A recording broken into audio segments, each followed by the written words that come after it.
Travel with me. Hey fellow humans, Mina here. Welcome back to another Drive-In Talk. Hope you all enjoyed last week's Pure Rant video because this week we're back on the Shifters series and we will be ranting, but we're also going to do some raving. So if you want to, stick around for that, that'd be great. We are back. We're talking to the fifth book in the Shifters series, and this book is called Shift by Rachel Vincent. And before we get into the Rave and Rant review, let me give a quick blurb synopsis. And as always, it's in first person, and I'm not a huge fan of first person POV blurb synopsis English. But let me know. Are you a fan? Does it bother you? Do you not care? Whatever. Let me know in the comments down below. But yeah, being the first female werecat enforcer isn't easy. Scars accumulate, but I'm stronger in so many ways. As for my personal life, it's complicated. Choices worth making always are. Ever since my brother's death and my father's impeachment, it's all I can do to prevent more blood from spilling. Now our pride is under attack by a flight of vicious thunderbirds, and making peace with our new enemies may be the only way to get the best out of our old foe. With the body count rising and treachery everywhere, my instincts tell me to look before I leap, but sometimes a leap of faith isn't the only real option. So yeah, just before I get into my review, thunderbirds are people who can shift into birds, and in the last book we had Bruins, where people who can shift into bears, and there's apparently not many of those, and our main character is a werecat who, can shift into a giant black panther, and I think that's pretty cool. I would very much like to shift into a cat. If you haven't figured it out by the end of all my videos where I show my cat, and, sometimes she's featured by meowing in said videos. I very much love cats, especially Soren, my soul kitty. But yeah, let's get into my review. There might be some spoilers. If you want to read the series and then come back, you can do that.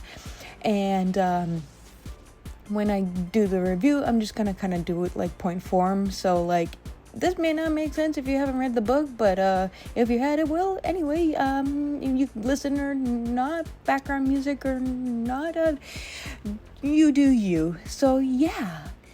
This is my second read of the series, and because it has been so many years since I read it the first time, it's like reading the story for the first time. Now that I finished with the latest book, I can safely say this is my favorite one so far. Each book gets better and better, but Shift has all the action, lots of cool scenes, and more interesting world building. Again, this series has some flaws, which I'll mini rant about in a second, but that doesn't mean I didn't enjoy my read. As I said, this is my favorite book of the Shifter series so far, and we've got one more to go. Not counting the spin-offs.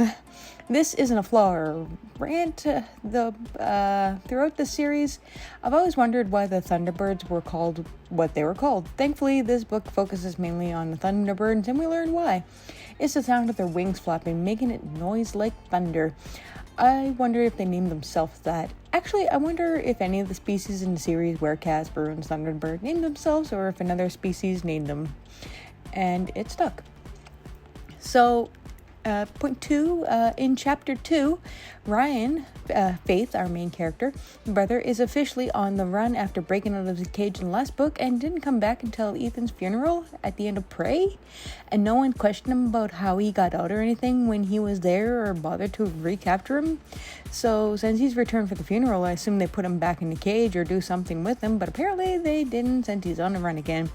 And that's confirmed, and they haven't done anything with him since I finished the book without mentioning Ryan. Why the hell didn't they apprehend him at the end of Prey?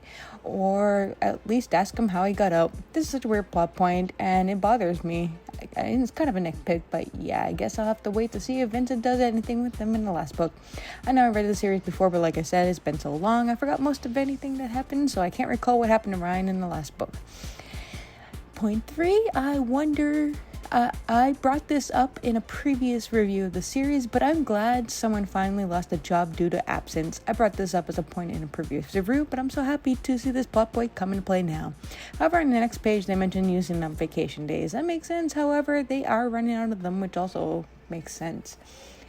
And next point, Faith is cheating on Mark again. I like Faith, but she's pushing my boundaries with her cheating, as I have no sympathies for cheaters. In the last novel, she and Mark weren't officially back together, I think anyway, but now they are, and she's definitely leading Jace and Mark on. Not cool, Faith. And lastly, how did Brett manage to climb up the deer stand when it could barely hold Faith? I'm assuming Brett weighs more than Faith. Sure, he knows where to walk and deer stand better than Faith, probably knowing what's safe and what isn't, but still, Faith has suffered some serious damage, and yet we're to believe that Brett was able to get the box and hide the feather and not even get a scratch to arouse suspicions. Those notes aside, I still had a blast with this book. Faith is really starting to act like a leader, even if not all her decisions are wise. If you like shifters and urban fantasy, Vince's debut series is an excellent read. Now, next week we will dive into the final installment in the main series before jumping into the spin-offs, because there are some spin-offs and they are equally as good. So yeah. Oh, and my actual cat has decided to join us for this review. Thoughts, Soren? She got none. She likes the book. It's Om Nom time and she wants her Om Nom, so I'm gonna go feed my cat because cats gotta eat, even non-shifter kitties. So yeah, how about you guys, my fellow humans? Have you read this series? Do you agree or disagree with me? Let me know your thoughts in the comments down below. I'd love to hear from you. Anywho, that's all I gotta say for now. If you want to keep hearing more about stuff, be sure to follow me in all your favorite socials. Links below, including my travel channel, Drive with Mina. Stay safe and take care. Yeah, Soren. Bye!